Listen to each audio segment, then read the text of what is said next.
Hi everyone, this is Kelly and I'm here. I'm going to actually in this video be doing a walkthrough of the Seasons of the Witch Samhain Oracle, which I actually have had since last year, but I got it right after Samhain was over and there was a bunch of stuff going on, and so then I just never ended up getting a walkthrough of it done. So I'm going to go ahead and do that this year before Samhain comes. But I also did just get the Seasons of the Witch Yule Oracle as well that just came out, and so I'm really excited about this one. So I'll be doing a walkthrough of both of these because that way you can be prepared, obviously, for the next seasons coming ahead, right? But for right now, we're just going to take a look at the first one, which is the Seasons of the Witch Samhain Oracle.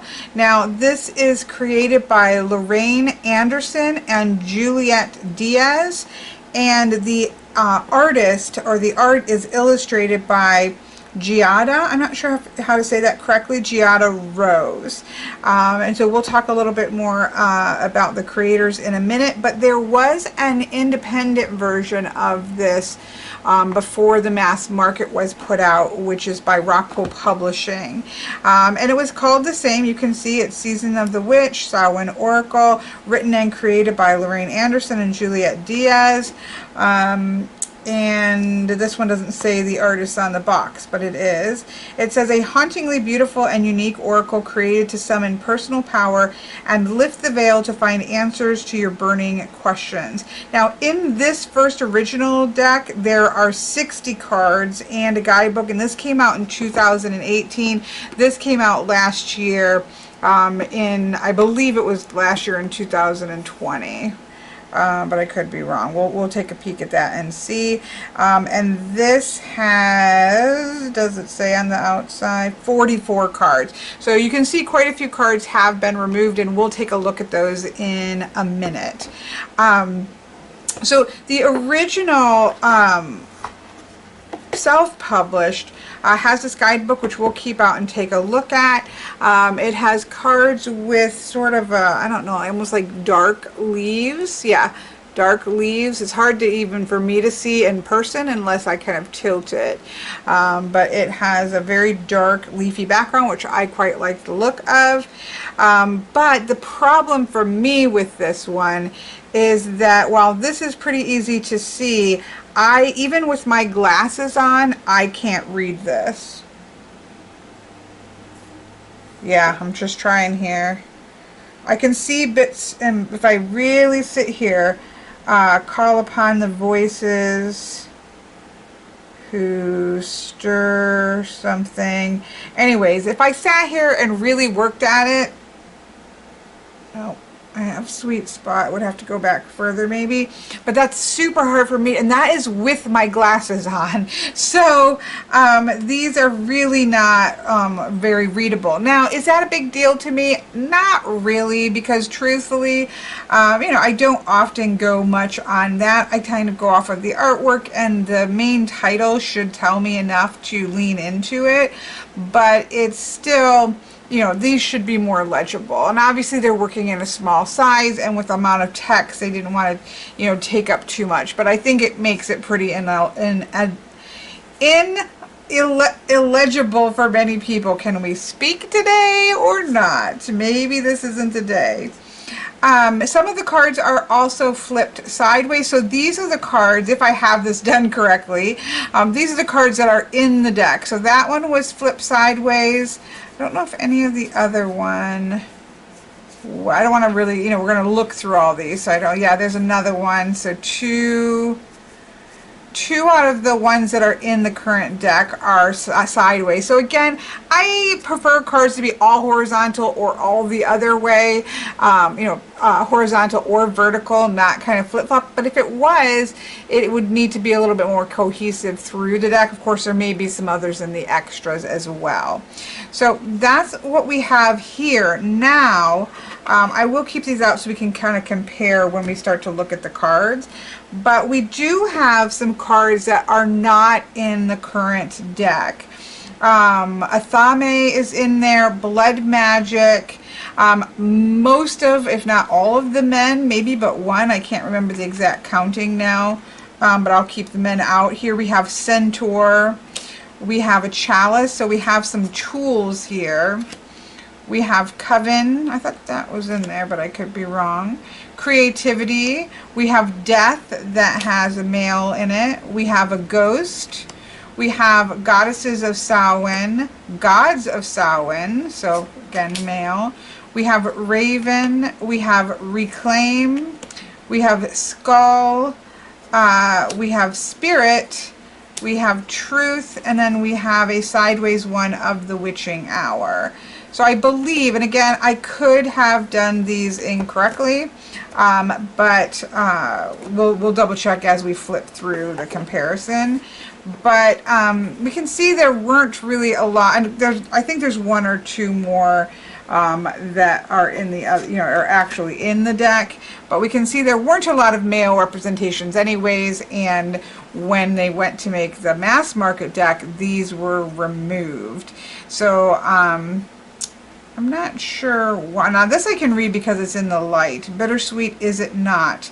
An end, a peace, a beginning, birth of shedded skin.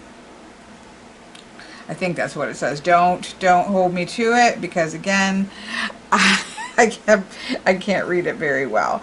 So those are the cards that were left out. I will say that in looking over, and we're going to compare the booklets as well. In looking over and playing around with this deck a little bit, again, I've had it for a year, although it was at the end of the season, so I haven't used it a ton. I feel like a lot of the energies in terms of the cards feels pretty cohesive. Again, the putting a random one random male in or something, I think then you're just better off not putting any men in. Definitely some of the issues regarding sort of having male presence, having racial presence, those types of things are addressed in the second deck, and I will read that for you in a minute because I do think it's actually relevant to this walkthrough. For me, this deck kind of feels, in terms of the artwork, I would call the artwork sort of a folk art style. Some of the cards I really love, some of the cards not as much. They're a little bit almost like too youthful for me. Again, I'm old, and sometimes it feels a little bit too youthful for me. But some of the artwork is real. I do like the style of her art. There's just some of the cards are not my favorite here. I actually really like, and it's the same artist. I should double check that, but I'm 99%. Yeah, it's the same artist in both decks, but the creators, obviously the artist is just there with the doing what the creator requests, and so obviously the creators went back in with this one and really tried to address some of those issues that I can imagine were brought up when this one came out originally. But because I'm doing this now, I know that issue has been brought up, and we'll talk about that in a minute. But what I do kind of like about the aesthetic of this, stepping away from the gendered as well, lack of gender, as well as the lack of racial inclusivity by artists, by creators who are of themselves people of color, and so that makes an interesting dynamic, and it can show where some of the difficulties are all around. But what I do like about the aesthetic, so we'll talk about that part in a minute, but what I do like about what they've done here is that they've done like a pure white. We're talking about like page white, as you can see from this. Like, this is just no coloration whatsoever. Like, nobody is really that skin color, and so it gives us sort of Morticia Addams Family kind of feel to the deck, like we're looking at ghosts or undead people or something of that nature. That does kind of go with the Samhain vibe of the deck. They almost all, except for like one or so, will pop out shockingly with blonde hair, but they are almost all paper white, black hair, and so it just kind of gives it that little bit of Morticia Addams vibe to the deck. So again, this is by Rockpool Publishing. Good box. I mean, pretty much everybody's making good boxes now. It's solid, it's nice size, it holds the deck, it protects the deck, all is well. We have like a blood moon in the back. And the backs of this have the moon, and it's in red, and it has the hands with the branches. And just for comparison, because we do have this, and this is going to be a set of all of the Sabbats, right? So going through all of the 8 seasons, which is really exciting. And I did see an interview with one of the creators. I think it might, I can't remember which one it was, to be honest with the name, but she does talk about how their intention is that you can create sort of your ultimate deck, pulling them all together, or have a massive one deck of a seasonal deck. But you can see that the back is the same, except for in green, and we do have that bit of Christmas nod where we have these branches without any leaves. We now have sort of Christmas ribbons here, connecting that together. You can also see that this is a bright red, or blood red I should say, gilding, where on the Christmas green one we have a bright gilded green on the sides. So that's what we have there in terms of how it's going to go in together with the other decks. So we can see we have a chunky book here. We do have full color illustrations, which I quite like. And it's just the aesthetic of the book is really beautiful. But we will sit and compare this out to that a little bit as well. Okay, so let's slide that up there for right now. Put the box away. The box is lovely. Publishers have mostly gotten it together with the box situation. Let's zoom in here and take a look at the guidebook and see if it seems to be again, I really like the aesthetic of this book. I love the black inkiness over it, the red accents, and even pumpkin colored accents. We have a bit about the authors here. Lorraine Anderson is the founder of Spirit Element, a spiritual wellness boutique. The Spirit Guides, a blog devoted to modern mysticism, and co-founder of Sacred Craft Academy, an online school for mysticism and spiritual truth. She talks about how she draws her practice from her varied cultural heritage, which includes Benish, Romanian, and Irish. And then we have Juliette Diaz, who is an indigenous Taino, T-A-I-N-O, Cubana, a bruja, healer, and seer from a long line of curanderos, I'm guessing, healers and witches. She is a well-known and highly respected speaker, and signs of her natural gifts of healing, energy reading, and communication with spirits, plants, nature, and other realms shown through at the age of 3. She believes magic lives within us all and feels passionately about inspiring others to step into their truth. She has a master's of science in herbal medicine, and she is also a best-selling author. Her book is called Witchery, Embrace the Witch Within. So that, and also, sorry, I kind of skipped down here to that, but she said that for Lorraine, she is also an herbalist, aromatherapist, crystal healer, and practitioner of the magical and earth-based arts. And then the illustrator is Giada. I'm not sure how you would say that. Giada, probably something I don't even realize. Rose. And she is a Kentucky-based illustrator and designer interested in the gossamer threads that stretch between magic, nature, femininity, and art. She definitely talks about mythology, historical customs, tarot and folklore. She particularly enjoys fairy tales from around the world and strives with her paintings to create a portal into stillness and a tinge of nostalgia for a magical place and bygone times. So that's who we have as the creators and the illustrator of this deck. So she talks about how they talk about, and I'll try to remember to put a link to the interview.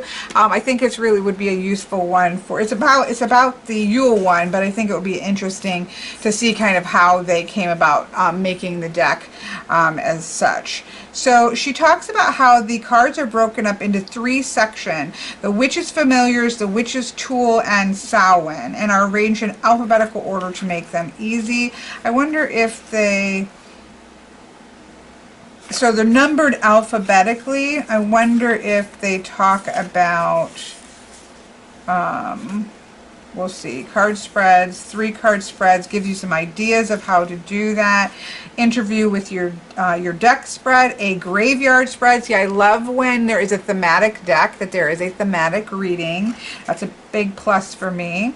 Spiritual Counsel spread, Reclaiming My Power spread, Rotten Apple spread, Transformation weekly, the Witch's Tools spread, Moon Phases Shadow spread, Healer spread, Coming of Winter spread, and the Athame spread. So a lot of different spreads, and many of them I think really, if not all of them, lean into either Samhain type Halloween energy or witch energy. So I think that is really fantastic. I love it when people do that.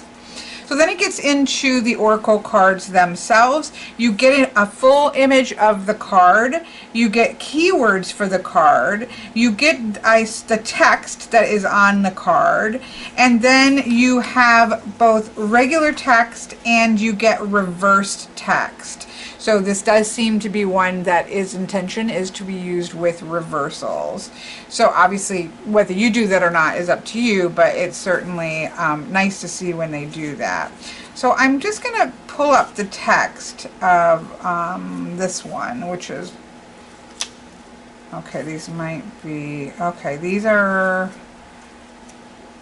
not alphabetical. Let's see. I put my the other deck in alphabetical order, but it looks okay. So here we have the Witch's Familiars. So I'm guessing we're gonna have to go, yeah, I can see where this would be a problem. Is there a different way to find the text? Nope. Not a number any either. So yeah, I would definitely say that would be a problem if I was reviewing that version.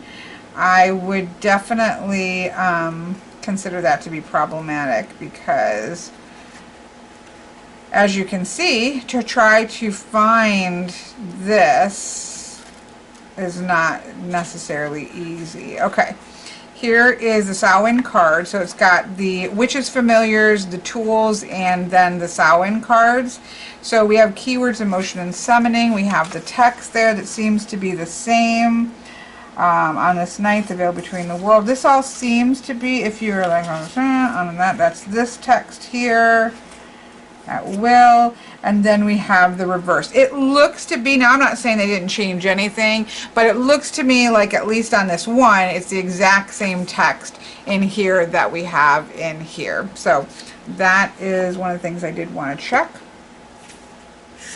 So let's just, as I like to do, let's read the first card here, or I like to read some card, but we might as well start here. That way you can see what the text is like. Keywords for this are emotion and summoning. These keywords are not on here. We have the keywords: call upon the voices that stir your senses through the night. Cast an unforgiven howl as you stomp your might through the ground.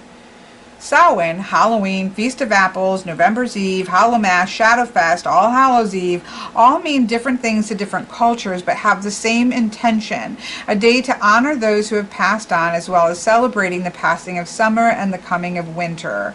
On this night, the veil between our world and the next is at its thinnest. Spirits are given a chance to pass over to find their resting place, and loved ones who have passed can visit.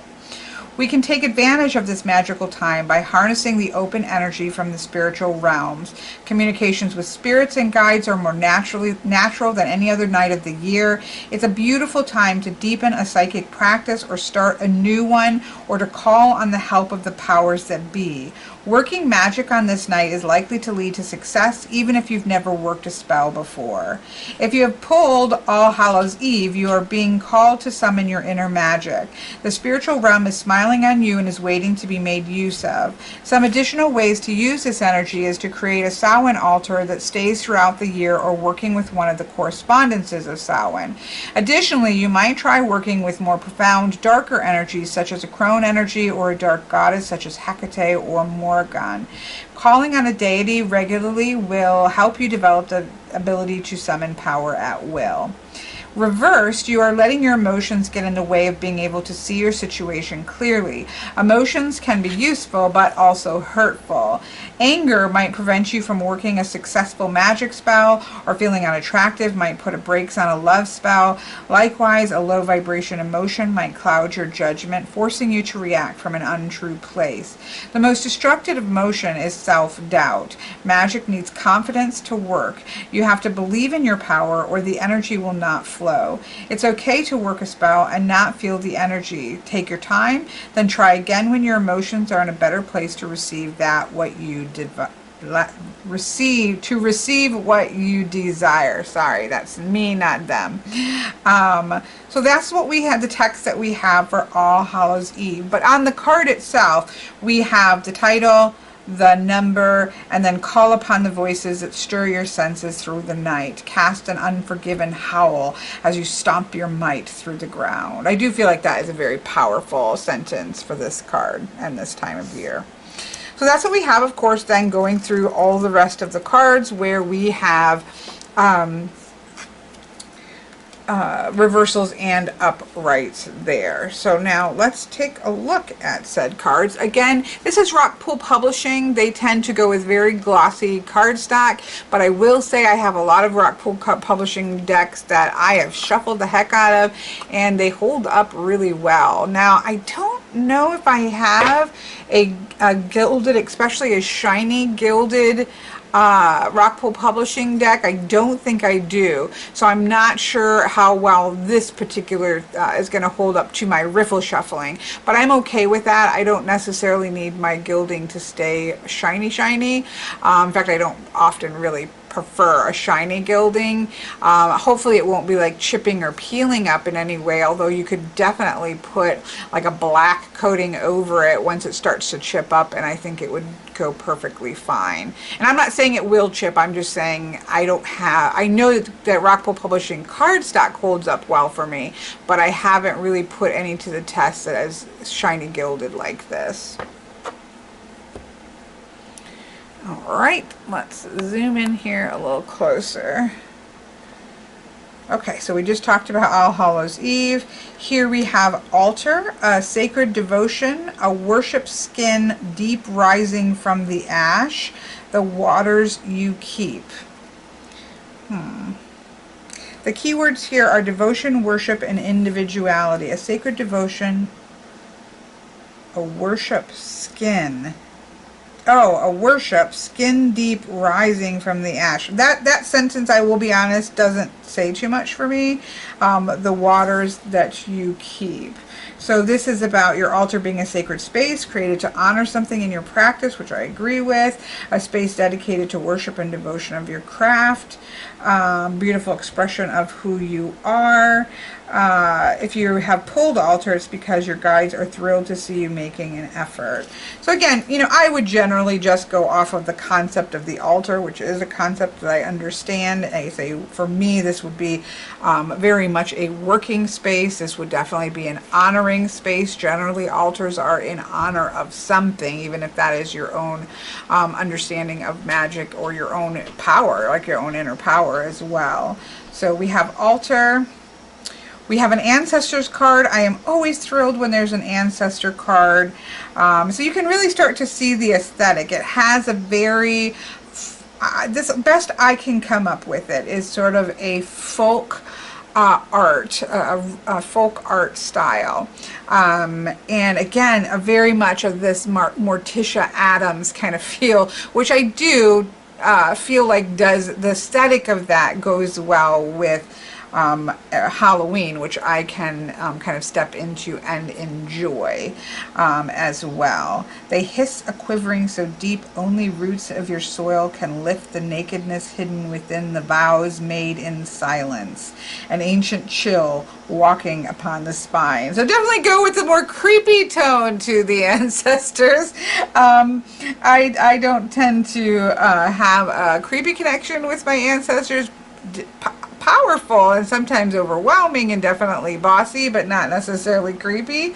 But again, it goes with that walking in the woods and the skittering and the rustling of the roots of the trees underneath the ground here. But I would just work with this as ancestor energy. I will say that this text and the one before, even though excuse me, even though it was a little bit confusing to me, it does have what I would call flavor text. I think that's what they call Magic the Gathering card text. So it's not really giving you a direct, this is what you're going to do, and this is what this means. It's giving you flavor so that you can pull from, and the kind of the energy of the card. And one thing that's nice about flavor text is that you can do a bit of when you have a nice chunk of text like this, even if you don't use the text, this is what I found, because I don't generally even look at the text when I'm actually doing readings with it. But what happens sometimes, because you have this patch of flavored, nicely rich text, sometimes a word or two will just pop up in the midst of the reading and add to the message of that particular reading, and it can be different words at different times. So I have found, I used to really be opposed to much text on my cards. I still don't prefer it, but I have found that when I have it, that's what happens, and I do enjoy that bit of almost like scrying in a patch of text that I think is really cool. Here we have apples. To taste, one must swallow it whole, and beneath the satin flame hides drowning water. So you can see, right, that's very flavorful. It's not just saying, the apple is a symbol of this, take it and gain sustenance and abundance, or something. I'm just making something up, but it's not like being direct. It's being poetic. It's being giving you sort of, again, the flavor of apple in relation to Samhain, and I think it does that really well. Sorry, I meant to say the keywords for ancestors were protection and guidance.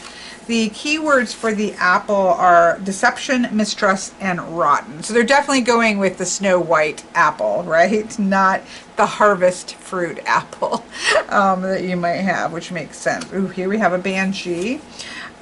This is bad omens and wrath. Heed my warning, dear child, for what I hold is far from unsung lullabies. Swallow a nail, and you can expect bleeding from within. Definitely banshee-esque energy. Let me pull, I meant to show a couple of these. I will say that it looks to me like they pumped the whites up a little bit, which I do actually quite like. These are a slightly brighter, which I enjoy. Obviously sorry, I know I'm backtracking, but I wanted to, so you can really see it in the ancestor card. Now I do like where we can see these three people. We can kind of see hints of them in the cropping, But I do like that. But, you know, I think that definitely making them all upright was important. It's too bad they couldn't have sliced out part of this and squashed them together. But you can see that the coloration is brighter and easier to see. It doesn't take away, in my opinion, from the ambiance, because it still feels very Halloween. But at the same time, it doesn't, I think it's easier to see. These look pretty similar actually in terms of their tone, but again, slightly bumped up so that you can just see it a little bit. You're not supposed to see this super. She's hiding in the shadows with her blood red eyes and creepy nails, right? The cards are pretty much the same. They're just enlarged and looks like slightly brightened just a bit without taking it out of the energy or the overall feel of the deck. Here we have Bat. This has the keywords of psychic development and hidden realms. I like that. Invoke the power, thy power, and fear not the hidden. What lurks is coming with undenying change. Here we have the Black Cat. You can see that folk art style here. This is obviously a familiar. I believe the bat was a familiar as well. And then we have the Black Cat and the floating candles, and we have sort of the tops of the town or the houses below, which I do like that. Here we have the Broom. What dreams may come from what you seek, make room, make way, a clearing need be. So I do love the use of a broom for clearing. So this is obviously would be a tool. Here we have Candle Magic. Speak your breath into its velvet, recite along its spine all that you desire, all that which will unravel. Sorry, I can't speak apparently or read. This keywords are clearing, purifying, and home. I'm gonna go, oh, that's broom. I was gonna say, that seems like that would be broom. That was broom. I apologize. Candle Magic is intention and prayer. Here we have Cauldron, which would also, I'm assuming, be a, oh, let me just show. In the Candle Magic, because I do use Candle Magic, I do like that they have color correspondences for candle work. Now obviously we can go at candles how we see them, but there are traditional ways of utilizing candles. Color candles, so spell candles, you can look up little spell candles are great. They're not super big sizes. They burn, if you get good ones, they burn cleanly and don't even leave the wax, so that can be really helpful. Anyways, but I do love how they put that in there. Here we have the Cauldron, Transmutation, Vessel, and Metamorphosis.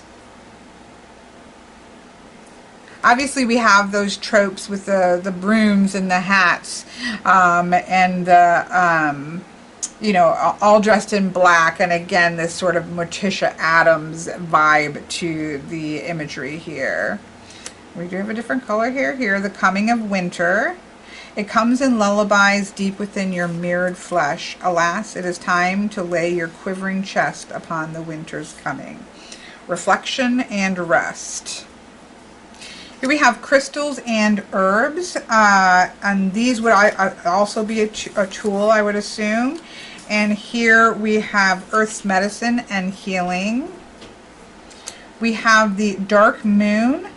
In the dark of your heart lives new breath awaiting for you to release its ghost. Oh, let me say also in the crystal and herbs section, we have crystals for Samhain and herbs for Samhain. I wonder if they will put something similar in the Yuletide one as well. I like that. Dark moon, new beginnings and letting go. Here we have a divination card. With the keywords of guidance, reflection, and insight. Here we have our elders, birthed from seed within the belly of the moon. They are the wise, felt touches over our hearts and felt deep within the marrow of our spirit. Compassion and wisdom. I like the moon she's holding in her hand. Here we have the elements. You can see we have the 4 elements here. Here we have frog, which again I'm assuming is a familiar. The elements, Mother Earth and harmony. The frog is transformation and serenity. I would also maybe use that for healing, because I think we had a transmutation, I think, with the cauldron. This is one of my least favorite cards. Again, I think the art is cool. Like, again, it's a very folky style, illustrative art.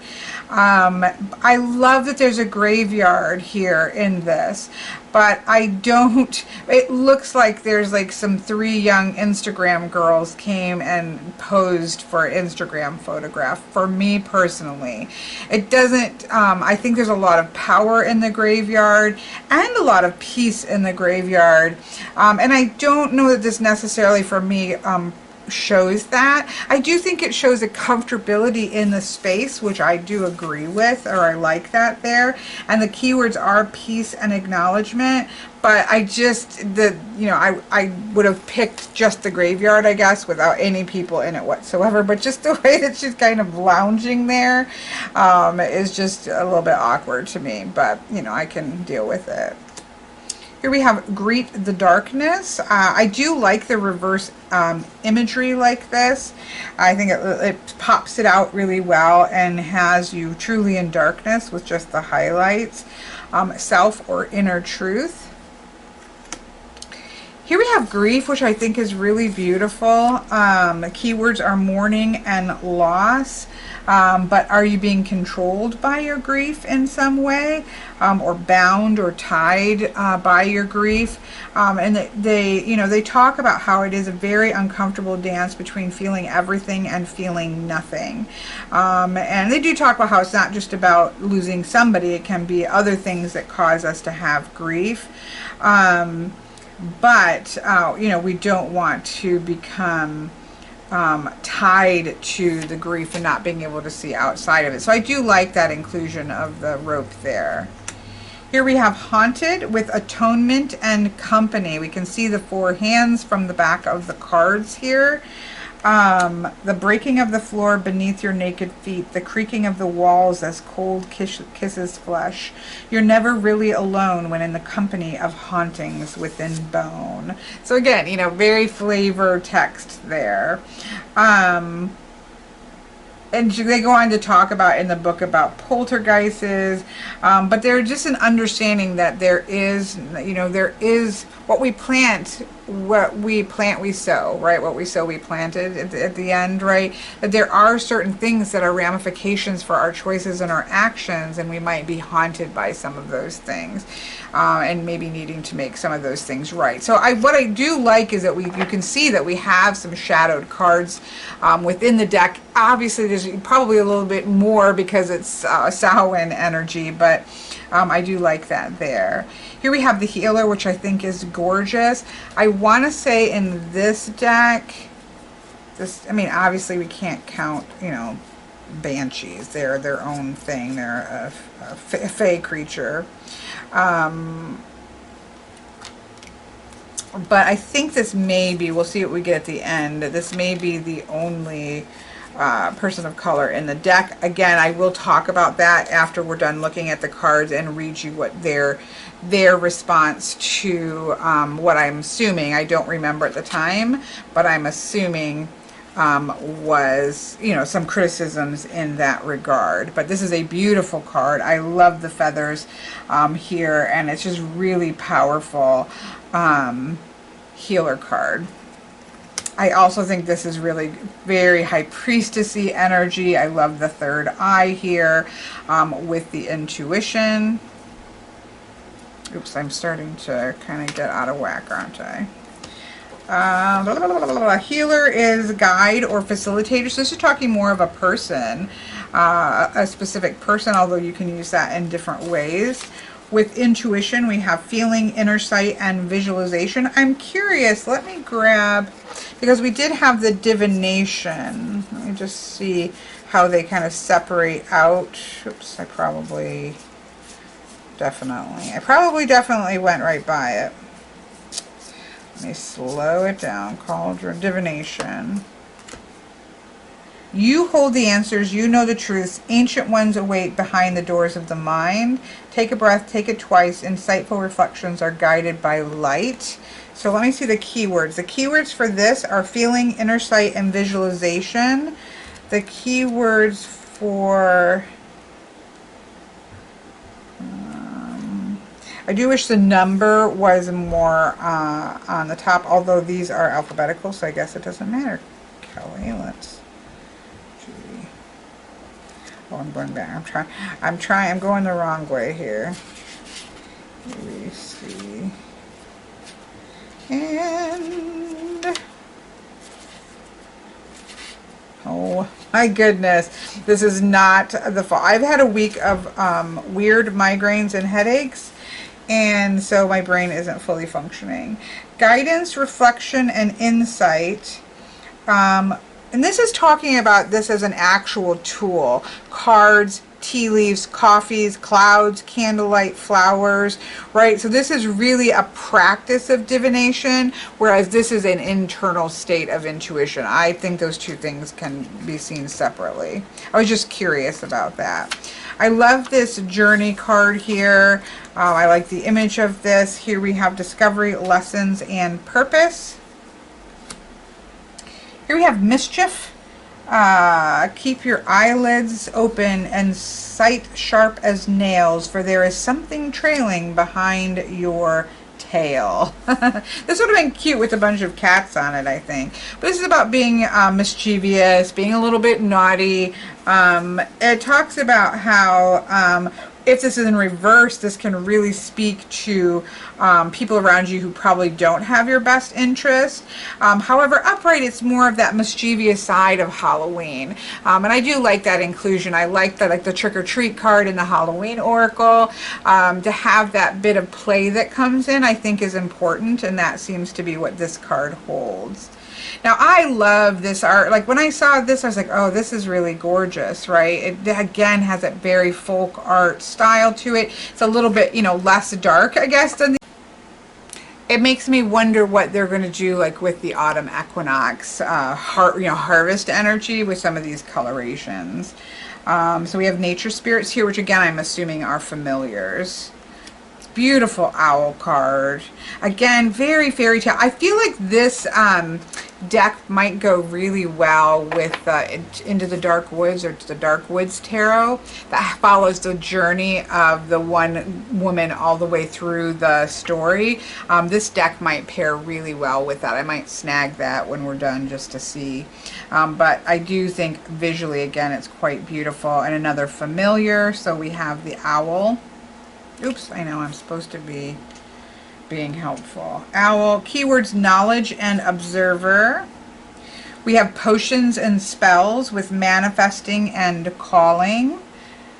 Books here. We've got pieces of petals, maybe rose petals. We have a quill. We have ink. We have a pendulum. Some tinctures and things of that nature, and plants and things here. Very lovely. Here we have protection. I do like this, having a protection card. And I think this is one of the things that I talked about with my friend Patrick, that while this is a deck that they've removed almost all, there may be one male energy in this deck. What he really likes about this deck are the keywords and the ways that you can utilize those keywords, which I definitely agree. And so I do like the inclusion of protection, safety, and hidden. This is my house, stained by the very blood flowing through its walls, covered in a veil of delicious prayers, yet deadly to those who dare lift its hidden. Sometimes the sentences are a bit awkward, but again, going for the flavor, you can ignore that, right? It's more poetic. Pumpkin, you know, I'm all for anything having a pumpkin in it. Anything that's very, again, very fall, very autumn feeling. And the key words for pumpkin are more protection, fertility, and prosperity. Definitely leaning into talking about jack-o'-lanterns, and along with mischief, you're kind of getting some of those lovely aspects of Halloween and the time of Samhain as well pulled in, which I, again, am a fan of. This is a gorgeous card for rebirth. There is death in all that awakens, for it isn't blissful nor painless. It's a mighty rising, O flame resurrected. Oh, she gives, sorry, I'm trying to go back and forth. The spice, they have a spiced pumpkin cake recipe, which I love. The key word here is awakening and resurrection for this one. And then we have reflection. You know, it almost makes me wonder if we don't have, and we have friends and other people in the coven. No, these are definitely, some of these are different people. I was wondering, I'm like, well, maybe we have the same person with the dark hair kind of going through the whole storyline. This is the cover of the new box right here. I think it's a different cover. Yeah, it's a different cover. It's the Divination one, which is pretty cool too. Reflection, be wary of things you believe to see with eyes wide shut, for they are mirrors of the mad and truths only spoken with a bleeding tongue. So again, I do think this flavor text is really going to be great for single words or one or two words just popping up to your eyesight in the middle of the reading. I am definitely looking forward to not looking straight at it, right? What you want to do with that is you don't want to be sitting there trying to read it. You want to be looking at the image of the card and the title and starting to go into your reading, and just, it's with that soft gaze, like with meditation, where you're kind of softening your gaze, you're not focusing in, and out of the blur then can pop up different text, can kind of come into. It's probably something I did a lot of years of meditating that way, so I don't know if it's a trained, I think some people probably do it naturally, but you can also train yourself to do that more if you have decks that have text like this. Instead of sitting down to read it word by word when you go to do your reading, be in that space of divination, be in the moment, talking things through, looking at the image, talking about what ritual means to you, but keeping your gaze soft with the text just kind of blurred, and you'll see things start to pop out. It's very, again, like scrying in words. Oops, sorry, let's not skip this beautiful card. So here we have a ritual with dedication and harnessing. We have rooted, which I quite love. This keyword is grounded and connection. Of course, in its reverse, it's even more significant. You've really lost your way. You're not rooted.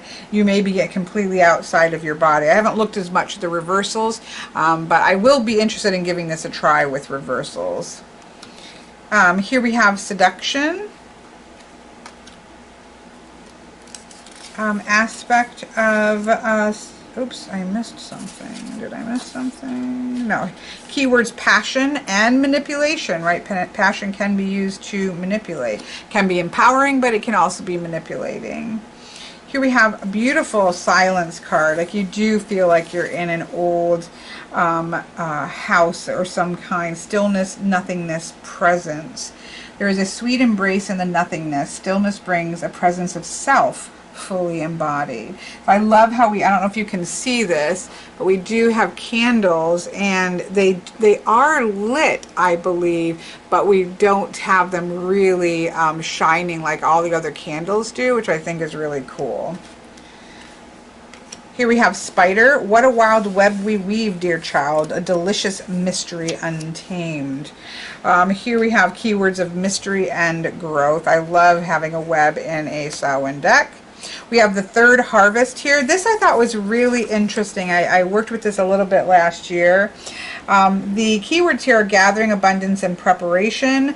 The text here is daughters of the woods, feel thy sacred swell with suppleness, taste the gathering of honey's milk filling your emptiness. And she talks about how Samhain served as a practical holiday that told our ancestors to prepare for the coming of winter. The third harvest was a time to gather up the remainder of crops, to prepare and store them, to have enough food to last in the harsh conditions. The last of the wheat would be ground to flour. The remains of fruit and vegetables would be pickled, canned, and meat salted.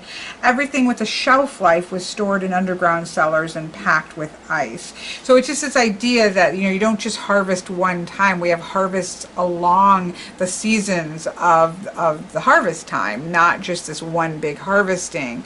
And so it's probably a much leaner harvest. The fruits are probably getting older and or harder. The grain is probably not as plentiful, and so we use it in different ways, but we don't want to leave anything to go to waste. So I do love that. Here we have a transformation card. I feel like there might have been, for third harvest there is a money anointing oil as well. We have alchemy and change. I would have loved this just to have been called alchemy, although I guess then you might have it with like the bottles and things. I have a feeling there may be a couple like transformation type things. One was transmutation, which would be different. And then there was another one, and then this transformation one.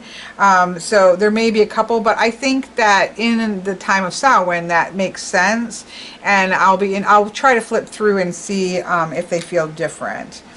I love the having an underworld card here. Hand over your known, a shift is near. Take a leap, your journey is clear. So here we have transition and judgment. We have the veil, crossing, revealing truth and concealing. The veil is the very heart of Samhain, the guidebook says.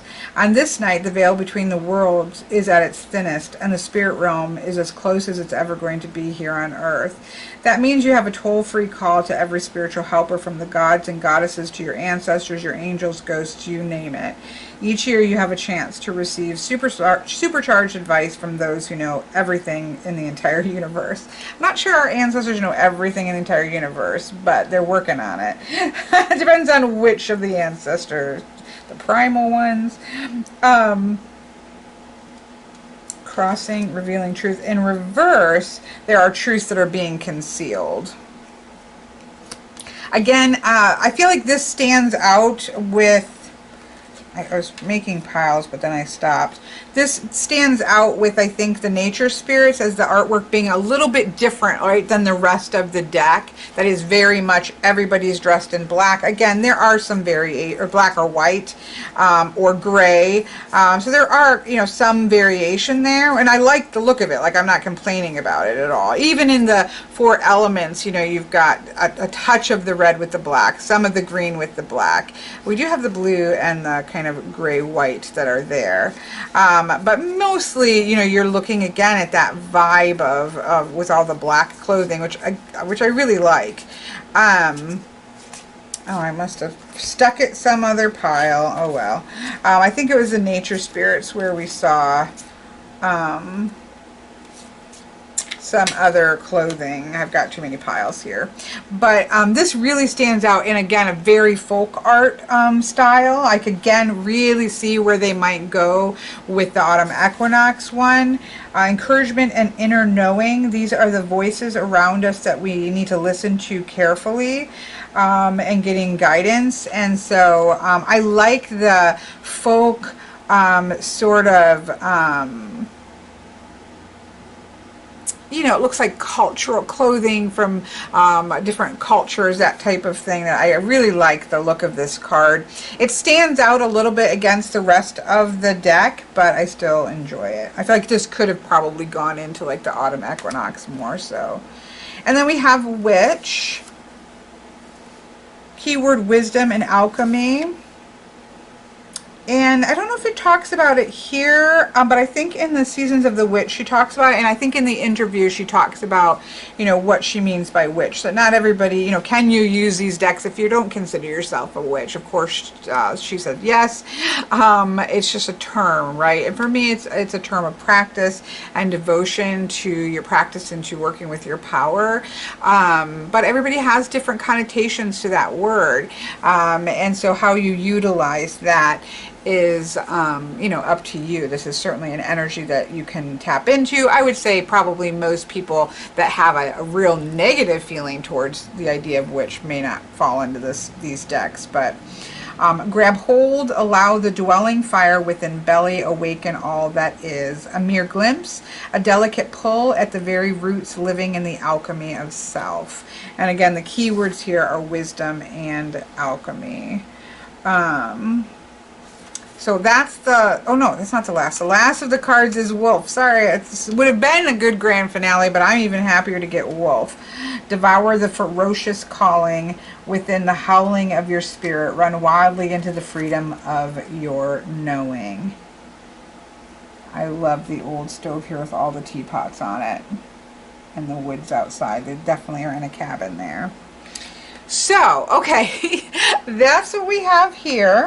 So zooming back out here a little bit, we can see that most of the aesthetic is, as I said, this sort of Morticia Addams. That's the only thing I keep coming to, but is that sort of Morticia Addams feel with literally paper white skin and black hair.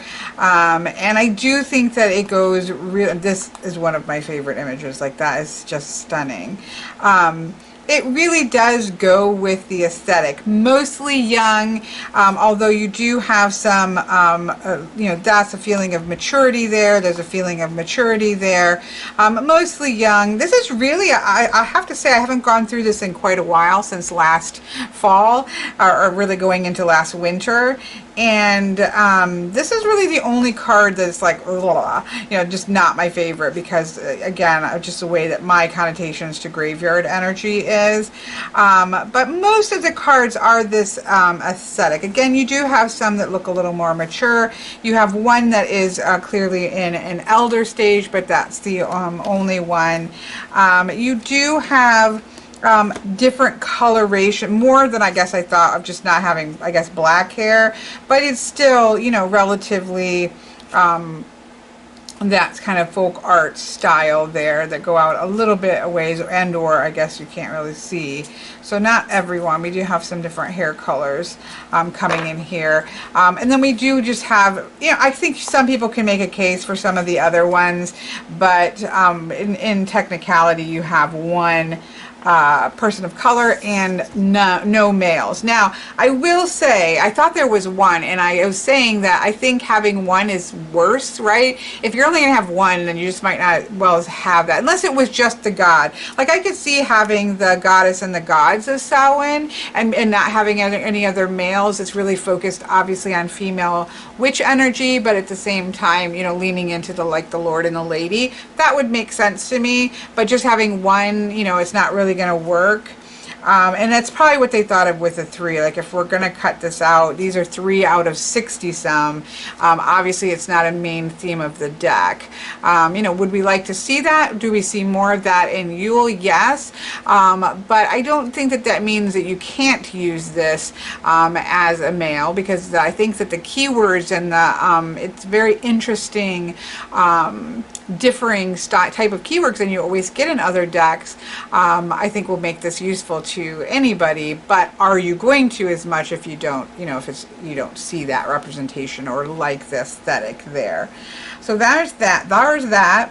And then the same thing goes, if not even more, I guess, for this. I love this card, so I wouldn't want this card to be obviously not here, but I could certainly see, if I was a person of color, that having one card is worse in some ways than just saying, you know what, we're going for this Morticia Addams vibe for this deck, and we're just going to commit to it and go all in on it. Probably would have been better than just putting in one person. But again, not taking the card out, because, you know, they did make choices on cards, but that is not a card that I would have wanted to remove, that's for sure. Raven. So yeah, I was just seeing if there were, some of these are blended in with cards that we do have. But, so yeah, that's that. But I do want to address this because I know this is something that has been spoken about. And so in the Season of the Witch, and I've not looked through this fully, but I did kind of skim through the guidebook, and there is a section in here. Again, I love this guidebook. Just like with, there's just it's cohesive, it's very festive and wintry feeling. I think they did a great job on the guidebook. So there's a couple things that they addressed in the guidebook for the Season of the Witch, the Yule Oracle, and one of them is the call for diversity in magic. So I'm just going to read this because I think that this is what they had to say. There's no point in me paraphrasing their words. We want to send you our deepest and most sincere apology for not showing up for people of color in our previous deck of this series. We are people of color. I don't know if you say the people of color authors. POC authors, I'm not sure how you would say that. And we have long recognized the call for diversity in magic. Magic comes in all shapes, colors, sizes, and what seems like an unlimited number of ways to practice. But we won't lie to you, it's taken us years of personal practice to understand the need for better representation in the magical community. Not because we didn't want to see it, but because issues about race are generational wounds that take time to heal. When we created Season of the Witch Samhain Oracle, neither of us was ready to face the manifestations of the POC wound in ourselves, people of color wound in ourselves. We were trying to teach magic in the most accessible ways, and sadly, we'd lost our cultural roots for a time. Season of the Witch Samhain Oracle was well on its way to publication by the time we realized our mistake. When we began to create Yule, we knew without a doubt that people of color had to be represented. We've done and redone many cards to infuse a more robust cultural presence within this deck, and we have every intention of improving on this as the series goes on. We want you to know that we hear you, we see the need for more diversity in magic, and we are ready to help bring about this change. So I'm not going to, analyze their statement. I think that it's great that they addressed it and that they made, their statement about it. And that's either, enough for you or it's not enough for you. And that's really not about me whatsoever. But I do think it's great that they do mention it. And there's clearly a difference, as we'll see in the next video.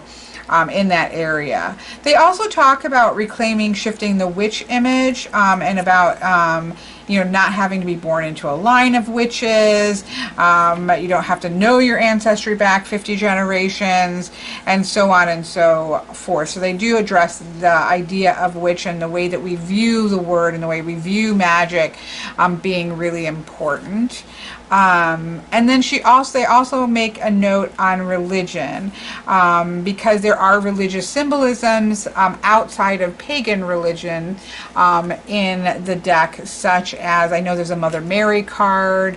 I think there's a Three Wise Men reference. I'm not sure, but there is definitely some Christianization in there. And I thought she did a great job, or I keep saying she, it's two women, so they did a good job of showing that at this point in our history, these things are really melded and merged, and we can enjoy, and not all pagans do. Like, there are pagans, I'm sure, who don't celebrate modern Christmas at all, right?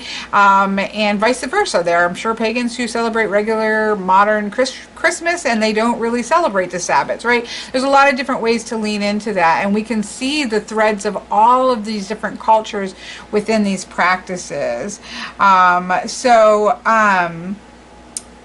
Understanding that there's darkness in those roots, and she talks about this in the Christianization of pagan traditions, right?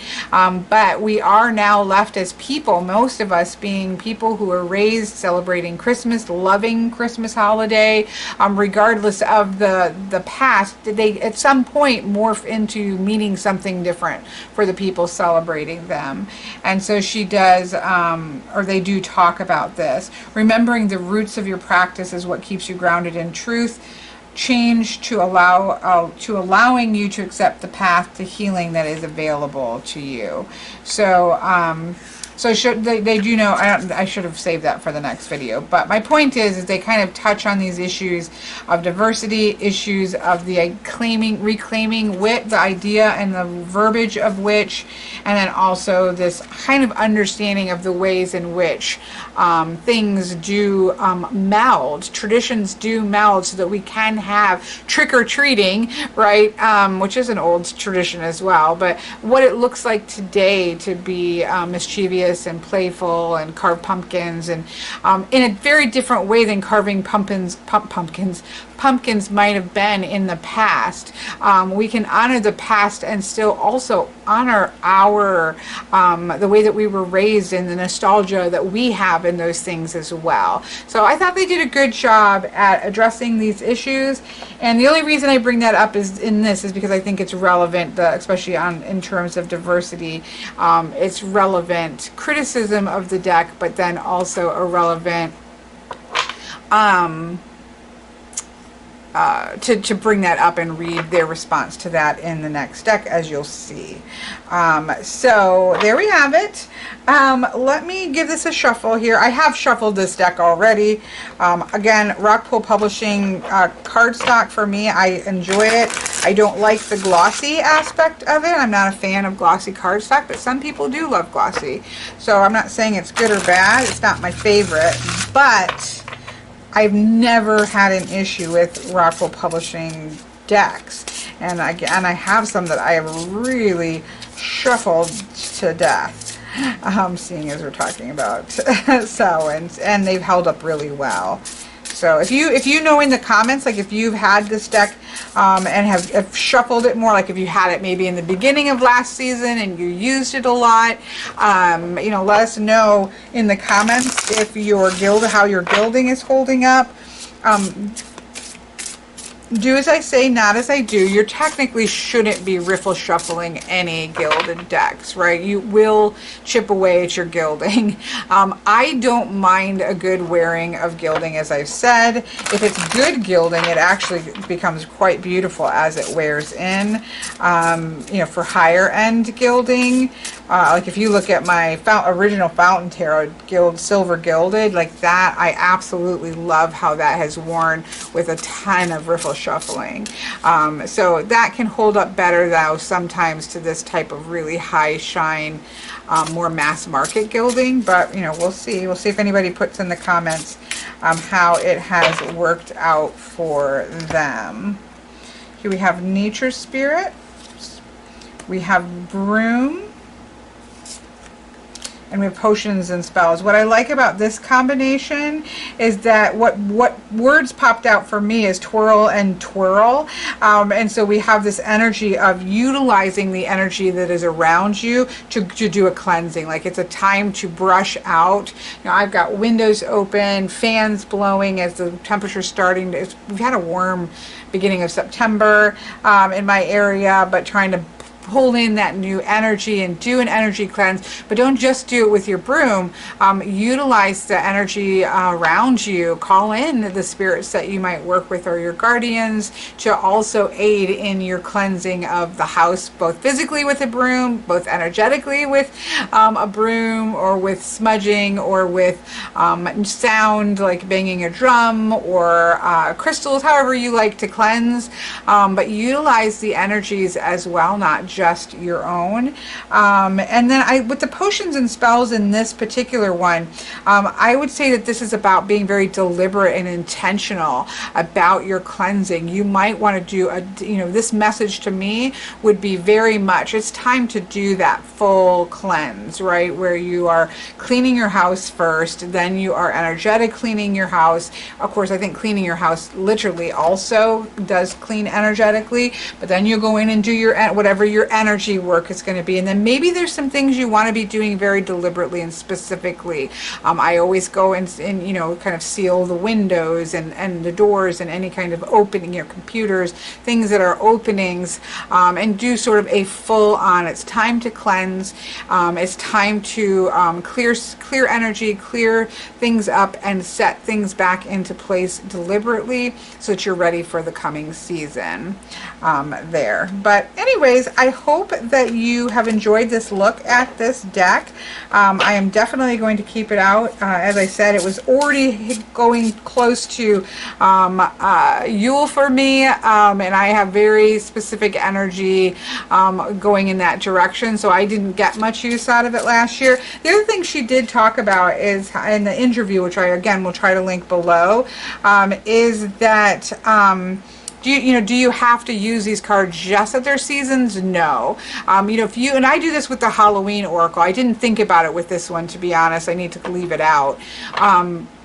But the Halloween Oracle I use all year long. When you want to step into, or I have crystals that are attuned to each one of the 8 wheels of the spoke, and it's not that I only use that crystal during that time. I utilize that crystal when I want to pull in the energy of Samhain, maybe in the middle of summer, and I need to pull in some of that energy and work with that. Then you can utilize those decks that way. You don't have to use these. It's great to have them. I think that's the excitement, is to have a deck that is for each one of the seasons, or really 2 for each season when they're all done, is really awesome. But you don't have to just use those at those times. You can pull those out when you want to tap into that particular energy. So I think you can get a lot more use out of them than you might think. So I hope you've enjoyed this. Stay tuned. Again, I'm going to try to put these up around the same time so that people can decide whether or not these are for them or not. There's been a lot of walkthroughs of this, but I like to do my own. And the Yule one is a newer deck that has just come out. So see you in the next one.